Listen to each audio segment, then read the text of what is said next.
Dan saya terus terang agak merinding ketika ini demo telah di Jakarta nggak ada, di berbagai tempat demo loh, dan rada-rada agak anarkis mereka itu. Dan padahal puasa ya? Padahal puasa. Apalagi nanti setelah puasa ya?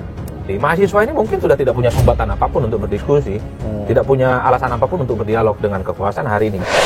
Assalamualaikum guys, kembali lagi di channel Jurnal Terupdate. Setelah UU TNI disahkan oleh DPR, menarik gelombang massa demo yang terus ke berbagai daerah guys. Menurut Adi Praetno, hal tersebut bisa mempengaruhi kondisi ekonomi politik kita yang sedang menjadi sorotan masyarakat yang akan berdampak pada berbagai sektor kebijakan pemerintah guys. Jadi tak perlu berlama-lama, untuk lebih jelasnya langsung saja kita simak bersama-sama video ini guys. Bismillah. Bang Adi, berarti bukan karena Pak Adi ingin mengatakan bahwa kondisi ekonomi kita yang buruk ini warisan dari pemerintah sebelumnya. Bukan karena ada kontribusi dari kebijakan pemerintah dari ini, efisiensi misalnya.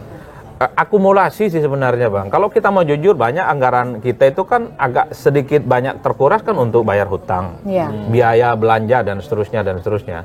Kalau tidak salah, postur dan proyeksi APBN di 2025 itu memang lebih banyak pengeluarannya ketimbang pemasukannya Bang. Efisiensi yang dilakukan ini hanya sebatas menambal sejumlah kekurangan-kekurangan yang dimiliki oleh APBN kita. Mesti ada upaya-upaya lain supaya ekonomi kita tumbuh. Dan pada saat yang bersamaan ada PHK. Pada saat yang bersamaan orang tak lagi bekerja di sektor formal. Banyak yang freelance dan seterusnya. Hal-hal yang semacam ini tentu tidak bisa disepelekan.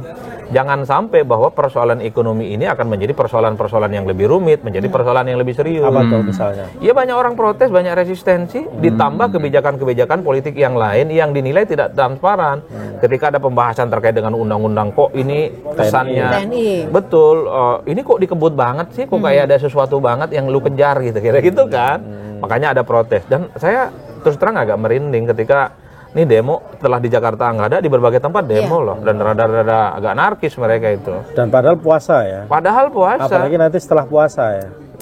Aduh, itu yang kemudian kita selalu berharap Bang, semoga kondisi bangsa kita ini baik-baik saja lah. Tapi gitu. Banyak yang mengatakan bahwa kondisi ekonomi kita agak-agak mirip-mirip nih, seperti apa krisis 98. Ya ada yang begitu, tapi kalau mau jujur, kalau di 98 itu kan tidak ada bantalan-bantalan Bang. Jadi kelompok-kelompok kelas bawah itu kalau dulu memang teriaknya nggak punya teman, teriaknya nggak ada solusi. Per hari ini solusi untuk kelas menengah ke bawah ya melalui bansos-bansos dan PHK itu, dan bantuan-bantuan yang lain. Artinya apa? Masyarakat kita itu akan diam secara umum kalau kebutuhan mereka terpenuhi dan terjamin. Tapi bagi siapapun dia, kalau kebutuhannya tidak terjamin, tidak terpenuhi, maka dia akan speak up. Jadi artinya dan itu yang terjadi pada kelompok kritis sebenarnya. Jadi artinya cuma membantu kelas menengah ke bawah dong. Yang menengah ke atas yang merasa sebenarnya juga ini. Ya kalau kelompok menengah ke atas kan memang diharapkan untuk berkorban untuk bangsa dan negara. Jadi negara yang butuh dibantu sebenarnya. Banyak teori yang mengatakan, tolong koreksi kalau saya keliru, perubahan itu di sebuah negara terjadi ketika kelompok menengah ini udah bergerak, bukan kelompok menengah ke bawah, tapi kelompok menengahnya ini. Ya betul, kalau mau jujur sebenarnya pemerintahan hari ini itu kan tidak populernya di kelompok kelas menengah. Mereka itu secara ekonomi adalah gitu, mereka punya duit dan rata-rata pendidikannya mereka rada-rada mantap, S1 minimal, dan mereka paham betul bagaimana meneropong soal prospek ekonomi dan politik yang ada di negara kita ini. Itulah yang mesti diantisipasi oleh kekuasaan hari-hari. Hati-hati bahwa yang dilawan itu bukan hanya partai politik. Jadi sekalipun dukungan politik partai dan parlemen itu kondusif 100%, tapi ingat, per hari ini yang justru resisten, selalu kritis itu adalah kelompok-kelompok civil society. Kelompok civil society siapa sih Bang? Anak kuliahan, mantan anak kuliahan, dosen, profesor, akademisi, guru besar. Kemarin bisa cek kok, yang suka demo-demo dan protes-protes siapa? Profesor-profesor, bikin petisi di kampus-kampus. Dan mereka memang menganggap ya, inilah bagian dari bentuk berkontribusi untuk bangsa dan negara. Nah, dengan kondisi seperti itu, bagaimana Bang Adi melihat masa Indonesia ini ke depannya? Kalau ekonomi terus kondisinya tidak membaik. Ya tentu harus ada rekayasa ekonomi supaya di tengah kondusivitas politik yang berkembang, persoalan-persoalan yang selama ini menjadi problem serius, terutama terkait dengan pengangguran ekonomi kita, harus ada solusinya. Solusi kayak mana? Solusinya banyak, orang nggak kerja ada pekerjaan. Orang yang selama Tapi ini kan katanya makan siang lebih penting daripada lowongan pekerjaan. dan ingat makan siang bergizi atau makan bergizi gratis ini kan tidak apa yang kemudian dapat dirasakan oleh masyarakat. Betul, ini ibarat orang tanam pohon. Ini baru tanam biji, Bang. Nanti pohonnya kecil-kecil, gede dan berbuah. Panjang, long term. Orang itu taunya adalah per hari ini apa yang bisa diakses untuk kebutuhan hari-hari. Udah itu aja.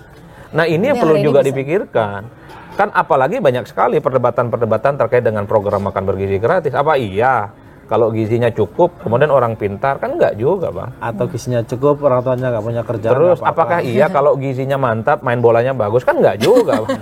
Balik ke bola dong ya. Iya, kemarin pemain-pemain bule semua 10 orang dibantai 5-1 sama Australia. Padahal bisa jadi mereka tidak berasal dari kampung kan. Mereka nggak pernah makan singkong, Bang. Makannya keju sama roti mereka. Tapi itu. bagaimana ini saya kembalikin Bang Adi ke khitohnya itu ya. Sebagai pengamat politik. Bagaimana Bang Adi melihat demo-demo aksi-aksi unjuk rasa yang yang lumayan besar ya dan sporadis terjadi tidak hanya di Jakarta tapi juga di beberapa kota dan cenderung sudah mulai perlawanan itu sudah mulai menguat, bahkan mengeras.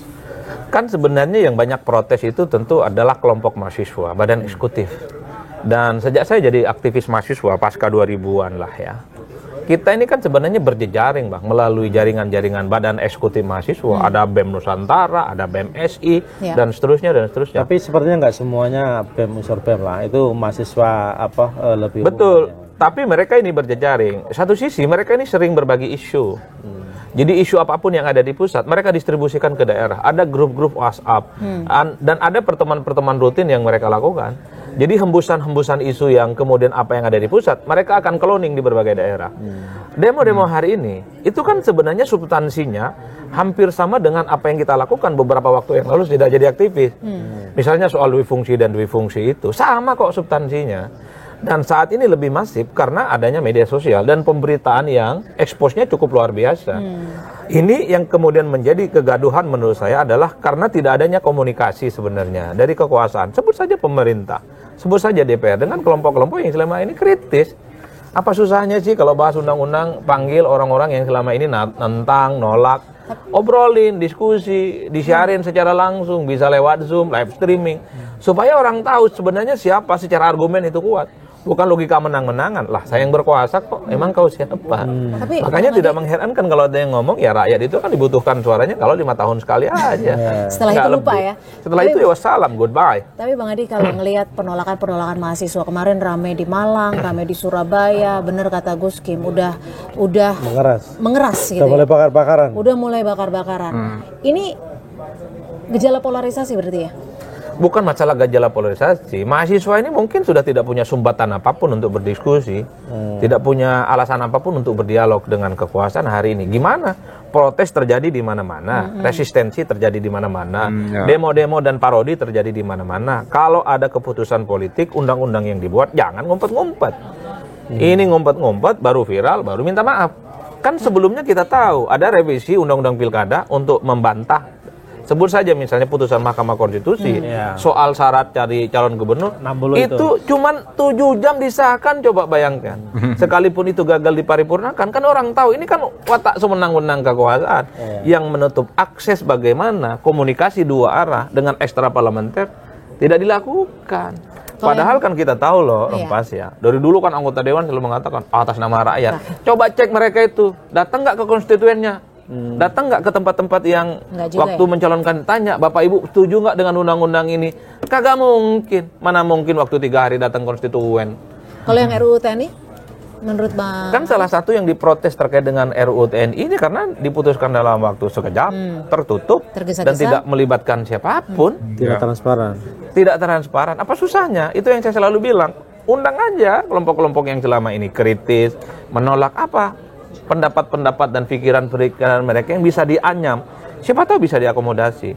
Publik itu hanya ingin tahu bahwa ada dialog komunikatif antara pihak-pihak yang selama ini bertentangan. Kan disitulah pentingnya kekuasaan itu menyerap aspirasi. Atau jangan-jangan sebenarnya dialognya juga ada ya, cuman itu ya formalitas saja. Kan sempat ngundang, kalau nggak salah sempat ngundang Aal misalnya kan, imparsial. Terus jelang pengesahan itu kalau nggak salah sempat ngundang Usman juga dengan beberapa kawan. Itu kan jelang pengesahan. Lah, iya. Dari awal waktu bikin DIM, daftar inventaris masalah, undang-undang kelompok-kelompok aktivis yang kritis. Ngumpet di hotel. Iya, ngomong efisiensi, rapatnya di hotel bintang 5. Apa nama hotelnya Abang dah? Yang deket sini. Saya agak susah, vocabnya itu agak hotel-hotel Bahasa Inggris soalnya. Saya juga Iya. susah kalau bahasa Inggris. Ini gimana orang tidak mau sebal ya? Satu sisi ngomong efisiensi, semua orang dipaksa untuk kencangkan. Berhemat. Iya, ikat pinggang, tapi rapatnya di hotel berbintang dan mewah. Itu yang membuat orang marah. Tapi Dan yang pada buat saat yang orang bersama, marah kan juga bukan hanya kemewahan dan efisiensi itu. Sebenarnya kan bagaimana mereka meragukan bahwa akan ada lagi nggak sih dui fungsi militer?